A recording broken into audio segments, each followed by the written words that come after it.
அவிநாசியில் சாலை பாதுகாப்பு மாதம் 2025 முன்னிட்டு வாகன ஓட்டுநருக்கான இலவச கண் சிகிச்சை முகாம் புதிய பஸ் நிலைய வளாகத்தில் நடைபெற்றது. திருப்பூர் மாவட்டம் அவிநாசியில் ரோட்டரி அவிநாசி நெக்ஸ்ட் ஜெனரேஷன், தி ஐ ஃபவுண்டேஷன் திருப்பூர் மற்றும் அவிநாசி போக்குவரத்து காவல்துறை இணைந்து நடத்தும் சாலை பாதுகாப்பு மாதம் 2025 முன்னிட்டு வாகன ஓட்டுநருக்கான இலவச கண் சிகிச்சை முகாம் அவிநாசி புதிய பேருந்து நிலையத்தில் நடைபெற்றது.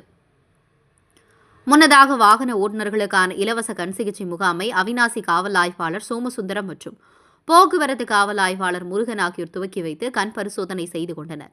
பின்னர் பரிசோதனைக்காக வந்திருந்த வாகன ஓட்டுநர்கள் முன்னிலையில் உரையாற்றிய காவல் ஆய்வாளர், குடித்துவிட்டு வாகனம் ஓட்டுவதும் தவிர்க்க வேண்டும், சீட் பெல்ட் அணிந்து வாகனத்தை ஓட்ட வேண்டும், இருசக்கர வாகனம் ஓட்டும் போது தலைக்கவசத்தை அணிய வேண்டும், போக்குவரத்து விதிமுறைகளை பின்பற்ற வேண்டும் என்று கூறினார்.